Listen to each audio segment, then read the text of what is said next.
வணக்கம். Big topic with Karthik Mayakumar. இன்னைக்கு நம்ம ஷோல யுக்ரைன் வெர்சஸ் ரஷ்யா கான்ஃபிளிக்ட் சார்ந்த நிறைய அப்டேட்ஸ் பத்தி தான் பேச போறோம். நிகழ்ச்சியில போலாம்.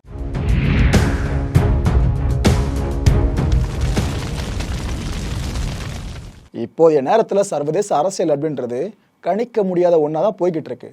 இதுல கீ ரோலை பிளே பண்ணிட்டு இருக்க ஒரு நாடு பார்த்தீங்கன்னா யுக்ரைன். அதில் மாற்று கருத்தே இல்லை. ஏன்னா பல நாடுகள் பொருளாதார ஸ்தம்பித நிலையை அடையிறதுக்கு தெரிஞ்சோ தெரியாமையோ யுக்ரைன் ரஷ்யா கான்ஃபிளிக்ட ஒரு காரணமா அமைஞ்சிருக்கு. அதை நம்ம ஏற்றுக்கிட்டே ஆகணும். அப்பேற்பட்ட இந்த சூழல்ல நம்ம ஜெலன்ஸ்கி, யுக்ரைன் அதிபர் இருக்கார் பாருங்க, அவரை தான் சொல்கிறேன். ஜெலன்ஸ்கி ஓரளவுக்காச்சும் கொஞ்சம் வாயை கட்டலாம்.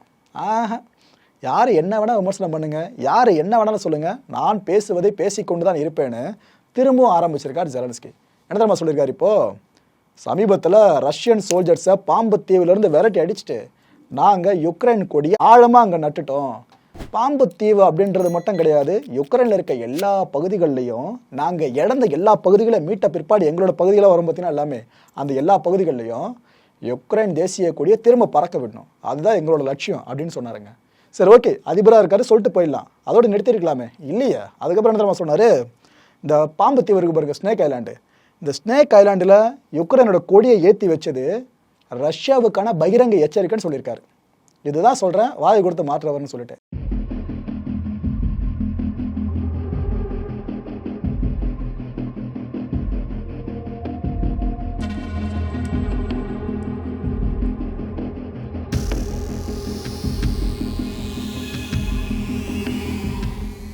நாங்கள் இன்னும் வீழ்த்தப்படலை. யார்? யுக்ரைனியன் சோல்ஜர்ஸை சொல்கிறாரு.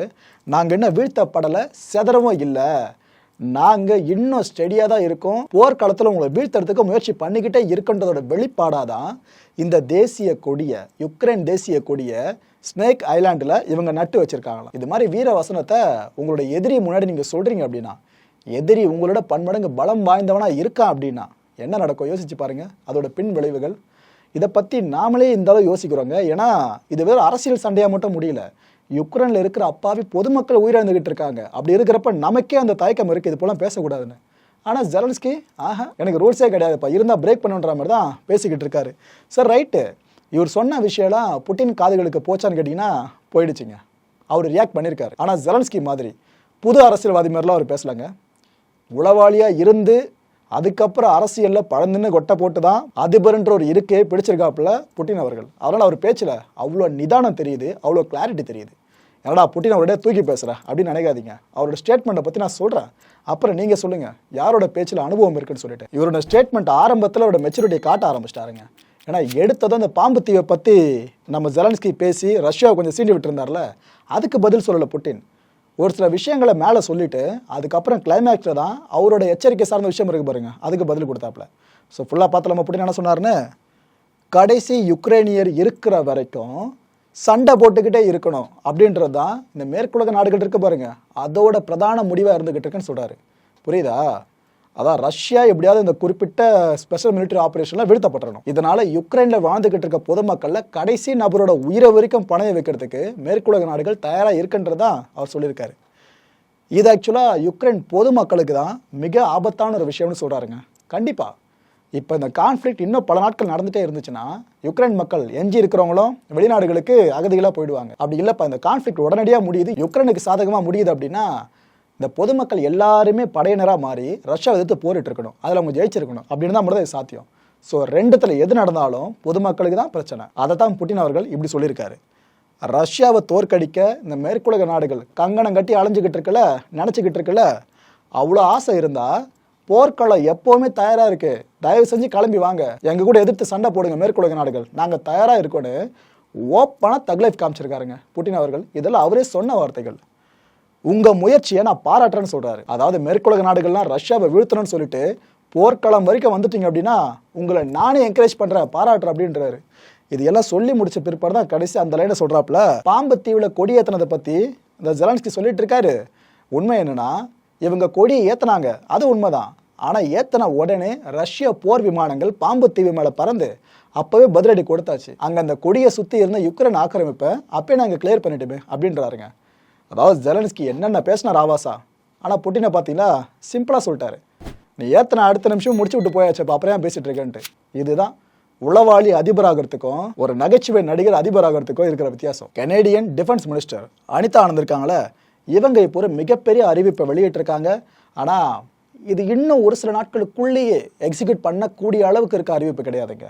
இந்த சம்மர் முடிகிற வரைக்கும் கொஞ்சம் தள்ளி போகும். ஆனால் யுக்ரைன் ராணுவத்துக்கு இது தேவைப்படுற அறிவிப்பு தான். அதன்படி பார்த்துடலாம். இந்த யுக்ரைன் ராணுவத்துக்காக General Dynamics made armoured vehicles, இந்த ஒரு வெஹிக்கிள்ஸை ஒரு 39 வெஹிக்கிள்ஸை யுக்ரைன் ராணுவத்துக்கு கொடுக்க போகிறாங்களா கனடா.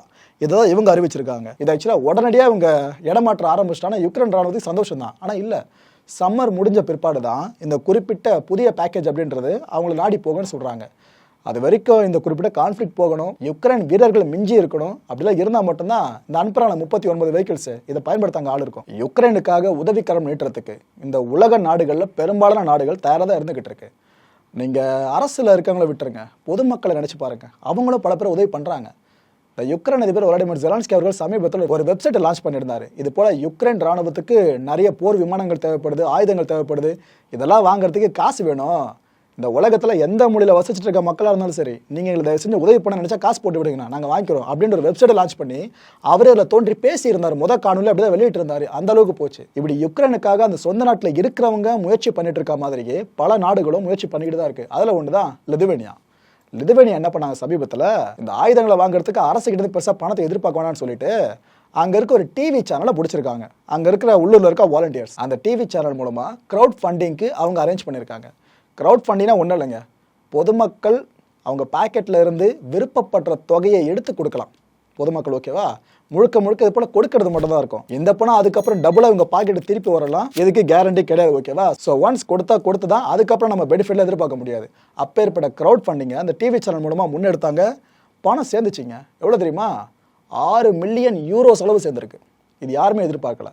இந்த பணத்தை அப்படியே எடுத்துகிட்டு போனால் அந்த வாலண்டியர்ஸ் என்ன பண்ணியிருக்காங்க, டர்க்கி கிட்ட பேசி ஒரு ட்ரோனை வாங்கியிருக்காங்க. ஆக்சுவலாக உலகத்தோட பயங்கரமான ட்ரோன்ஸ் பட்டியலில் டர்க்கியோட அந்த பர்டிகுலர் ட்ரோனும் உள்ளே வந்துடும். அப்பேற்பட்ட ட்ரோனை வாங்கியிருக்காங்க. இந்த ட்ரோனை யுக்ரைன் ராணுவத்துக்கு கொடுக்க போகிறோன்னு அனௌன்ஸும் பண்ணிவிட்டு இது சம்மந்தமான வீடியோவையும் அவங்க வெளியிட்டிருக்காங்க. இந்த ட்ரோனோட ஸ்பெசிஃபிகேஷன்ஸ் என்னென்ன, இதில் என்னென்னலாம் இருக்குது அதுதான் சொல்லிட்டு அவங்க வெளியிட்டிருக்காங்க. ஒரே ஒரு ட்ரோன் தானே அப்படின்லாம் அலட்சியமாக பார்க்காதீங்க. இதுவாச்சும் ட்ரை பண்ணியிருக்காங்களே, இவ்வளோ தூரம் முயற்சி பண்ணி, அதை நம்ம பாராட்டியே ஆகணும். இந்த ட்ரோன் வாங்கினது போக மீதம் இருக்கிற பணம் இருக்குல்லங்க, அதை யுக்ரைனில் மனிதாபிமான உதவிகளுக்காக இவங்க கொடுக்க போகிறாங்களாம். பெரிய மனசு தான். இந்த இந்தோனேஷியா நடந்துட்டு இருக்க G20 மாநாடு சார்ந்து அவ்வப்போது ஒரு சில தர்ம சங்கடமான நிகழ்வுகளும் அரங்கேறிட்டு தான் இருந்துகிட்டு இருக்கு. அதில் ஒன்றை பற்றி தான் இப்போ சொல்ல போகிறேன். ஏன்னா இந்த ரஷ்ய வெளியுறவுத்துறை அமைச்சர் செர்ஜி லவ்ரோவ் இருக்கார்லங்க, அவர் இன்னொரு நாடை சேர்ந்து தன்னோட கவுண்டர் பார்ட்டை பார்த்துட்டு ஷேக் ஹேண்ட் பண்ணிட்டு ஃபோட்டோவுக்கு போஸ்ட் கொடுத்துட்டு இருக்காருங்க. ஏன்னா ஃபுல்லாக அங்கே ப்ரெஸ் பீப்புள் ஓகேவா, ஃபோட்டோவுக்கு போஸ்ட் கொடுத்துட்டு இருக்காரு அந்த சிவப்பு கம்பளத்துக்கு மேலே நின்றுக்கிட்டு. அப்படி ஃபோட்டோவுக்கு போஸ்ட் கொடுத்துட்டு இருக்கும் போது இந்த சைலண்டாக தான் இருந்தாப்புல. அந்த நேரத்தில் அந்த பத்திரிகையாளர்கள் கூட்டத்திலிருந்து ஒரு குரல் மட்டும் எழும்புது, எதுக்காக போற ஆரம்பிச்சிங்க திரும்ப திரும்ப திரும்ப திரும்ப ஷவுட் பண்ணிட்டே இருந்தாங்க. லவ்ரோவுக்கு புரிஞ்சிருச்சு. உடனே அவர் டைவர்ட் பண்ண பார்த்துட்டாரு. இவர் கூட கவுண்டர் பார்ட் இருந்தாங்களே, அவங்க கிட்ட வேற சம்பந்தமில்ல ஒரு சில விஷயங்களை பேசிட்டு கேமராஸ்க்கு போஸ்ட் கொடுக்கல, இப்படிதான் இருந்தாரு. அந்த ஷவுட்டிங் பாட்னு எழுந்துகிட்டே இருக்கு, ஏன் போற ஆரம்பிச்சிங்க கேட்டுக்கிட்டே இருக்காங்க. இந்த மனுஷன் காதலே வாங்கலையே. அப்படியே ஷேக் ஹேண்டு கொடுத்திருந்த ஹேண்டை அப்படியே ரிட்டர்ன் வாங்கிட்டு அவர் பாட்னு சிவப்பு கம்பளத்து மேலே நடந்து போக ஆரம்பிச்சிட்டாரு. ஆனால் அந்த ஷவுட்டிங் ஓய்ந்த பாட் இல்லை, தொடர்ந்து கேட்டுக்கிட்டே இருந்தாங்க, எதுக்கு தான் போற ஆரம்பிச்சிங்க அதுன்னு சொல்லிட்டு. ஆக்சுவலாக எவ்வளோ பெரிய தர்ம சங்கடத்தை இவருக்கு ஏற்படுத்தியிருக்கோம், அங்கிருந்த பத்திரிகையாளர்கள் ஏற்படுத்தியிருக்கோம். கொஞ்சம் யோசிச்சு பாருங்க. மக்களை இதை பற்றி நீங்கள் என்ன நினைக்கிறீங்க, உங்களோட கருத்து என்னன்றதை கீழே இருக்க கமெண்ட் பாக்ஸை கமெண்டாக லீவ் பண்ணுங்க, எல்லாருமே தெரிஞ்சுக்கலாம். அடுத்த நிகழ்ச்சியில் சந்திக்கலாம். நன்றி, வணக்கம். வணக்கம் நேயர்களே, நம்மளோட மாயம் டிவி யூடியூப் சேனலை யாராவது சப்ஸ்கிரைப் பண்ண விரும்புனீங்கன்னா கீழே இருக்க கமெண்ட் பாக்ஸில் ஃபர்ஸ்ட் கமெண்ட்டாக போட்டு பின் பண்ணியிருக்க லிங்கை அதை கிளிக் பண்ணி நம்மளோட புது சேனலையும் சப்ஸ்கிரைப் பண்ணுங்கள்.